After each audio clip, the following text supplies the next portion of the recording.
وہ ایک گناہگار بنی اسرائیل کی اس کی کہانی موجود ہے کہ وہ آیا اور نیکوکار سے اس نے کوئی بات کی تو اس نے اس کو جھٹک دیا، اور وہ اتنا نیکوکار تھا جب وہ چلتا تھا تو بادل اس کے اوپر سایہ کرتا تھا، اللہ نے اس کو اتنا نوازا ہوا تھا، لیکن گناہگار کو دیکھ کر کے اس کے اندر نفرت کے جذبات پیدا ہوئے، اس نے کہا میرے سے بات نہ کر، پیچھے ہٹ جا، اللہ اکبر۔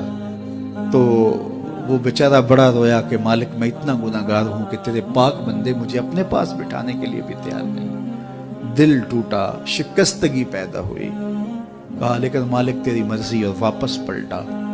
لیکن جب واپس پلٹا تو وہ بادل کا سایہ جو اس نیکوکار پہ تھا وہ سایہ اس گناہگار کے سر پہ آ گیا۔ تو وہ کرم نوازی جس پہ فرما دے، اس کے سارے بندے ہیں، تو اللہ کو جو ہے وہ تکبر کی نیکی نہیں، وہ گناہ جس کے بعد عجز پیدا ہو اللہ کو وہ پسند ہے، وہ گناہ جس کے بعد توبہ کے جذبات ابھریں، بندے کو شرمندگی کا احساس ہو۔ تو مت ایسے بنے کہ 4 نمازیں پڑھ لیں تو سب بے نمازیوں کو حقیر جاننے لگ جائیں، تھوڑا سا کام کر لیں، صدقہ و خیرات کر لیں تو باقی مالداروں کو حقیر جانے لگے۔ آپ کو دین کے کام کی توفیق مل گئی ہے تو آپ دین کے ٹھیکیدار بن کے بیٹھ جائیں کہ میں اتنا بڑا جلسہ کروایا، اب میرے علاوہ تو کوئی یہاں مسلمان نہیں رہتا، میں ہی سب سے بڑا عاشق رسول ہوں، میں ہی سب سے بڑا مسلمان ہوں۔ نہ، ایسا نہ کیجئے، اللہ نے آپ کو توفیق دی، آپ نے لوگوں کو دعوت دی، پتہ نہیں کس آنے والے پہ کتنا کرم ہوا ہے، یہ تو ان کی رحمتیں ہیں، وہ جس پہ چاہے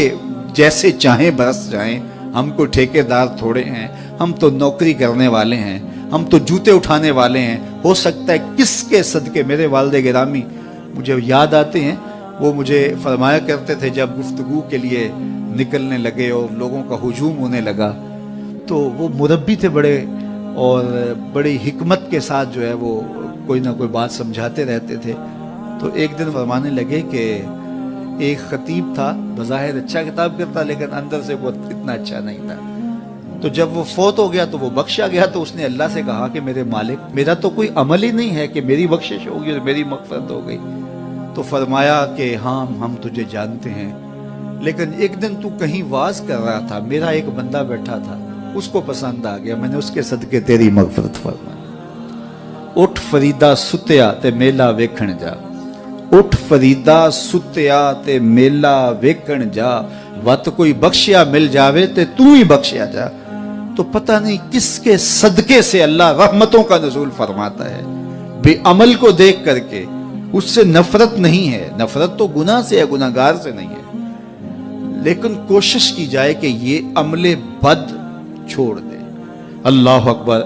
ایک جنازہ گزرا اور وہ جنازہ کسی غیر مسلم کا تھا، تو چشمان رحمت میں آنسو آ گئے۔ تو صحابہ نے پوچھا کہ حضور یہ یہودی ہے یا عیسائی ہے، کوئی اس کا جو مذہب تھا وہ بتایا، تو فرمایا کہ مجھے اس بات پہ افسوس آیا کہ یہ اسلام نہیں لا سکا اور کفر کی حالت میں مر گیا، تو اگر یہ اسلام لاتا اور جو ہے وہ جنت کی راہوں کا مسافر ہوتا تو کتنا اچھا۔ یہ اس کے ساتھ بھی ہمدردی ہے۔ تو اللہ کی مخلوق، یہ جنت کے اکیلے ٹھیکیدار بننے کی کوشش نہ کریں کہ میرے علاوہ کوئی جائے نہ، جنت کے دروازے پہ میں بیٹھ جاؤں گا کسی کو، یہ زیادتی ہے۔ میرے تو اعلیٰ حضرت نے یہ کہا تھا، ایک میرا ہی رحمت پہ دعویٰ نہیں، شاہ کی ساری امت پہ لاکھوں سلام۔ تو اس لیے امت سازی کی ایک تو کوشش کریے، اپنے اندر باہمی چھوٹے چھوٹے نزاع اختلاف، یہ انسانی فطرت ہے، انسان کے اندر طباع کے اندر اختلاف ہے، ترجیحات کے اندر جو ہے وہ اختلاف ہے، اپنے اپنے مزاج کے اندر تفاوت ہوتا ہے۔ تو ایسا نہ ہو کہ چھوٹی چھوٹی باتوں سے آپ جو ہے وہ امت کو پھاڑ چیر کے رکھ دیں، نہیں، بلکہ امت کا جو تصور ہے اس کو قائم رہنا چاہیے۔ تو گناہ کے بعد جب انسان کے اندر ندامت کا اظہار ہوتا ہے، وہ جو آنسو ٹپکتے ہیں، بندہ اپنے آپ کو چھوٹا سمجھتا ہے، میں اتنا گناہگار، میں پاپی، میں مجرم، میں میلا اتھرو، جب وہ اپنے آپ کو دیکھتا ہے کہ میں اتنا برا شخص ہوں، تو پھر اللہ کی رحمتیں اس کے اوپر متوجہ ہوتی ہیں۔ تو اس کو پسند ہے کہ جب بندے اس کے حضور عاجزی کرتے ہیں، اس کے حضور معافی مانگتے ہیں، تو مت کسی کو حقیر جاننا کہ یہ گناہگار ہے، نہ جانے اس کا انجام کیا ہو۔ کتنے گناہگار ان کا آخر اچھا ہو جاتا ہے، کتنے نیکوکار ان کا آخر اچھا نہیں ہوتا۔ انما الاعمال بالخواتیم، وہ تھی تو فاحشہ عورت لیکن ایک کام کیا کہ ایک کتے کو پانی پلا دیا، اپنے دوپٹے سے جوتا باندھ کر کنویں میں لٹکایا اور اس کو پانی پلا دیا۔ حدیث پاک میں آتا ہے اللہ اس کے صدقے سے اس کی خطائیں معاف فرما دے۔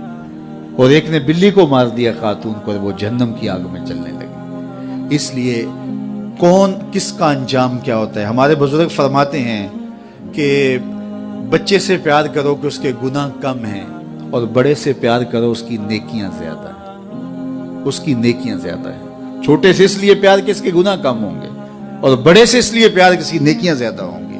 اور اسی طرح جو ہے وہ خیال کرو کہ ہو سکتا ہے اس کا انجام بخیر ہو جائے اور اس کا آخر کتنا خوبصورت ہو، تو مت کسی کو حقیر جانیے گا۔ ایک میرا ہی رحمت پہ دعویٰ نہیں، شاہ کی ساری امت پہ لاکھوں سلام۔ تو حضور کی امت سے پیار کرو، مخلوق خدا کو جوڑنے کی کوشش کرو۔ اور آقا کریم علیہ السلام نے یہ جو امت کا تصور دیا اور کہاں کہاں سے لا کے کہاں کہاں کے افراد کو ایک گروہ میں، ایک جماعت میں اور ایک امت کے اندر پرویا، ایک لڑی کے اندر پرویا، اس امت کو امت ہی رہنے دیا جائے۔ اللہ مجھے آپ کو اپنی پناہوں کا حصار عطا کرے۔